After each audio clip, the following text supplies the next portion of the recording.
राजस्थान के जितने भी संविदा कर्मी हैं उनके साथ धोखा किए हैं। सरकारें बदलती है, वादा करती है, लेकिन वादा को पूरे नहीं निभाती है। हम अपने घर नहीं जाएंगे, यहाँ पे काली दिवाली मनाएंगे, हमारे बच्चे सड़क पर नंगे फिरे और हम यहाँ पर शहीद हो जाएं, पर आपको झुकना ही पड़ेगा। हम प्रशासन ने बुलाया और प्रशासन बुलाने पर गए, उन्होंने नकार दिया कि आप योग्य नहीं हो।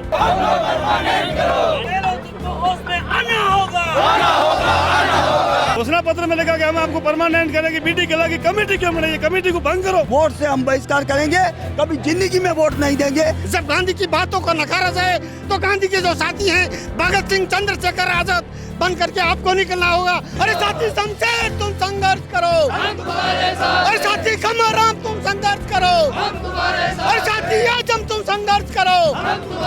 इनकलाब जिंदाबाद। रोटी रोटी को जब मोहताज होना पड़ता है प्रदेश की जनता को, तब उन्हें थक हार कर अपनी रोजी रोटी छोड़कर, कामकाज छोड़कर धरना स्थल पर आकर धरने देने पड़ते हैं, नारा लगाना पड़ता है। कोई खुशी से इतने सारे लोग धरना नहीं देते। यहाँ पर बहुत सारे लोग हैं अपने आप को नियमित करने की मांग कर रहे हैं, संविदा कर्मी हैं।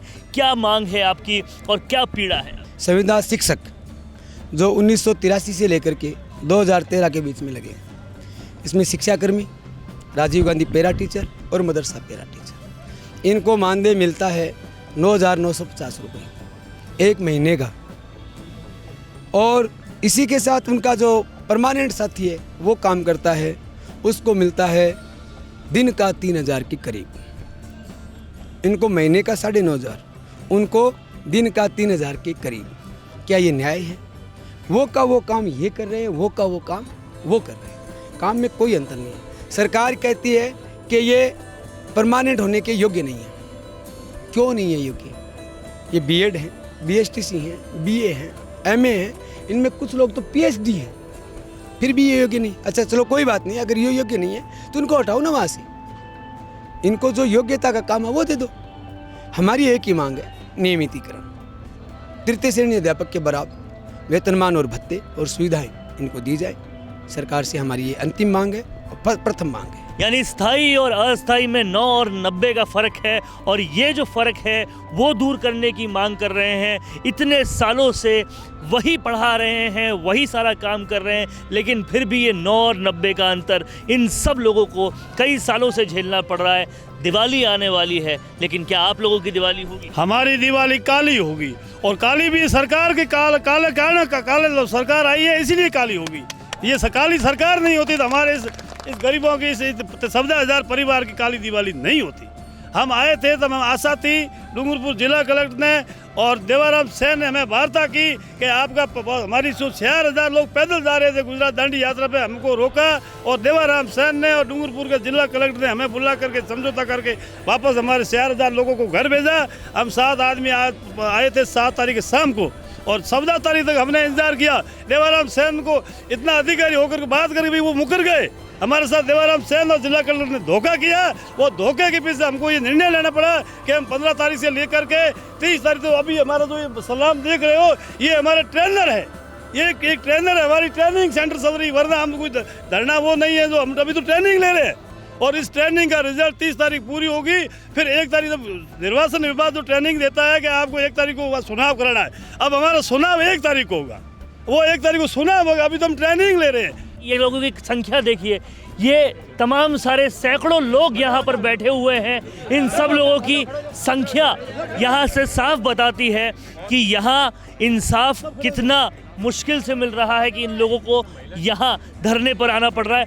और ये जितने भी लोग हैं, ये सब पढ़ाते हैं, ये सब टीचर्स हैं, और उसके बावजूद इन्हें ये चीज़ मिल रही है कि जब वोट लेने थे तो आप लोगों से बहुत बड़ी बड़ी बातें की गई, और अब क्या हुआ? धोखा महसूस कर रहे हैं? बिल्कुल धोखा महसूस कर रहे हैं। ये राजस्थान में जो संविदा नाम की जो प्रथा है, इसका जनक वाहिद एक जनक माननीय मुख्यमंत्री अशोक गहलोत साहब हैं। उसके बाद में इन्होंने हमारे साथ जो दूसरा धोखा किया है, उप मंत्रिमंडलीय समिति का गठन करके राजस्थान के जितने भी संविदा कर्मी हैं उनके साथ धोखा किए हैं। अगर मुख्यमंत्री जी आपकी सोच में खोट थी, आपकी नीयत में खोट थी, तो आपको ये कमेटी गठन नहीं करना चाहिए। मैं मुख्यमंत्री से मांग करता हूं कि इस कमेटी को तुरंत प्रभाव से भंग कर दिया जाए, ताकि ये गरीब, मजलूम और मजबूर बेसहारा पैरा टीचर, संविदा कर्मी, ये गलत रास्ता नहीं है प्रधान। 9,000 और 90,000 का जो फ़र्क है वो इन तमाम संविदा कर्मियों को झेलना पड़ रहा है। और अगर सरकार ये कहती है कि पैसा नहीं है तो एसीबी इतने सारे भ्रष्टाचार नहीं पकड़ती। बहुत सारी बातें हैं जो ये लोग करना चाहते हैं। मैं तो सरकार से ये निवेदन करना चाहता हूँ कि हमें सरकारें बदलती है, वादा करती है, लेकिन वादा को पूरे नहीं निभाती है।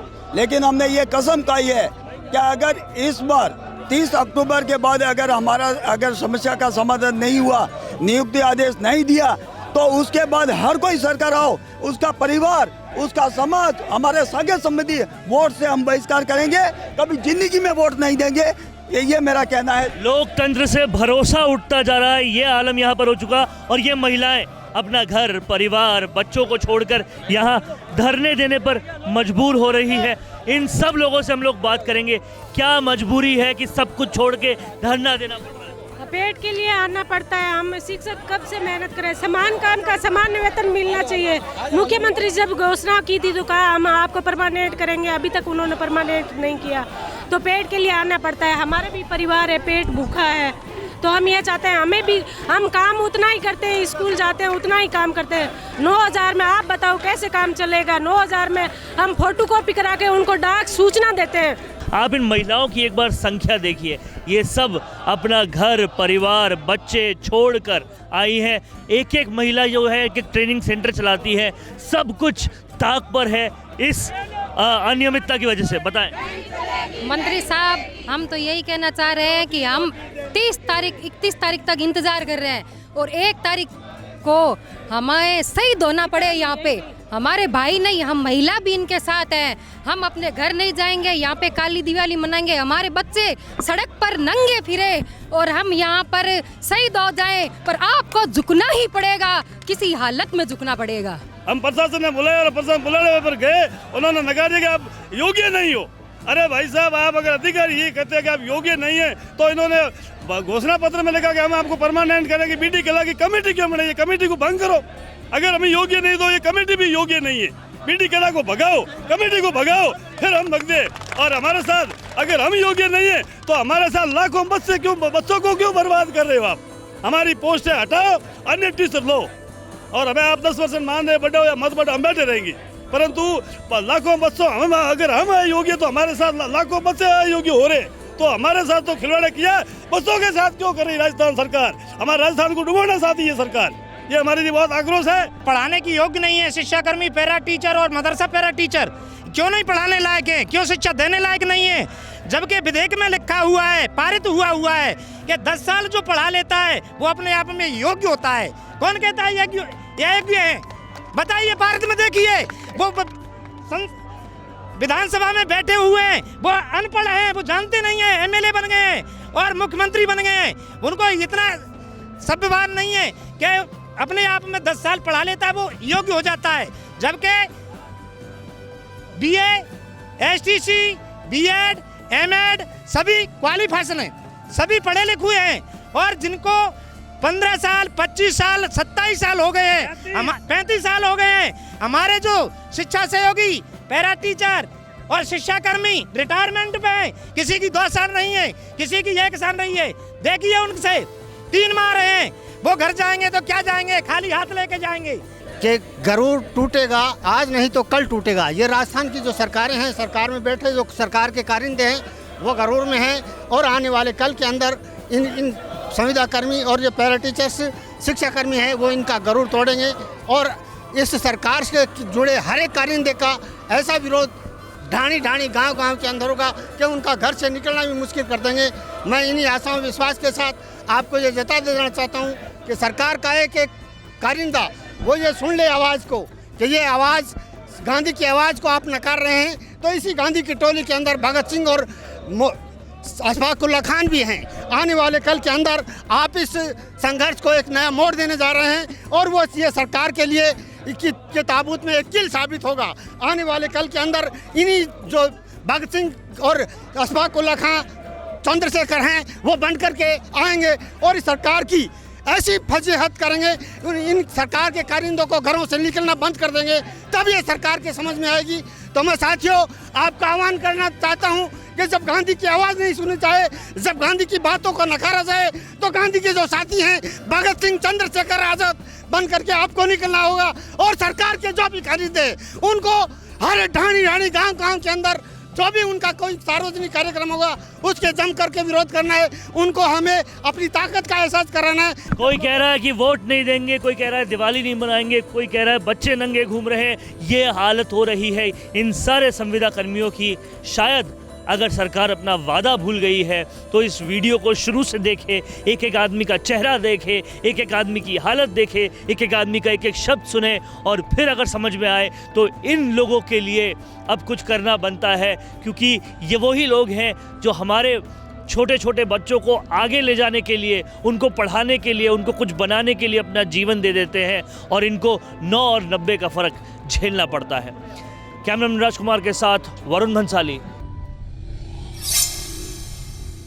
अपने इंटरव्यू के जरिए लोगों को अपने और अपने काम के बारे में बताने से बेहतर और कोई तरीका नहीं हो सकता। और वो इंटरव्यू अगर ऐसे चैनल पर हो जिसमें प्रदेश के 2,70,000 से भी ज्यादा लोग सब्सक्राइबर्स हो, तो आपकी आवाज को बुलंद होने से कोई नहीं रोक सकता। इसी के साथ उसी इंटरव्यू को हम लाखों की रीच और 3 लाख से भी ज्यादा फॉलोअर्स वाले राजस्थान संवाद के फेसबुक पेज पर भी प्रसारित करेंगे। इसके अलावा फेसबुक के कई ग्रुप्स के जरिए वो इंटरव्यू लगभग 50 लाख लोगों तक जाएगा। प्रोफेशनल न्यूज रूम और प्रोफेशनल एंकर के साथ state of the art studio में लिया जाएगा आपका इंटरव्यू। और जैसा कि आप सभी जानते हैं कि सैटेलाइट चैनल्स को टीवी पर देखना अब लोगों ने लगभग बंद कर दिया है, और उन्हें भी YouTube या Facebook पर ही देखा जा रहा है। तो इससे बेहतर क्यों ना आपका प्रचार एक डिजिटल चैनल पर ही हो, जहां पर आप ज्यादा से ज्यादा लोगों तक भी पहुंच पाए, और जो सिर्फ आपके बारे में बात करे, किसी और मुद्दे के बारे में नहीं। तो राजनीतिक रूप से आपको छाना हो या फिर अपने बिजनेस को बढ़ाना हो, करवाइए अपना इंटरव्यू और पहुंचाइए अपना नाम लाखों करोड़ों लोगों तक।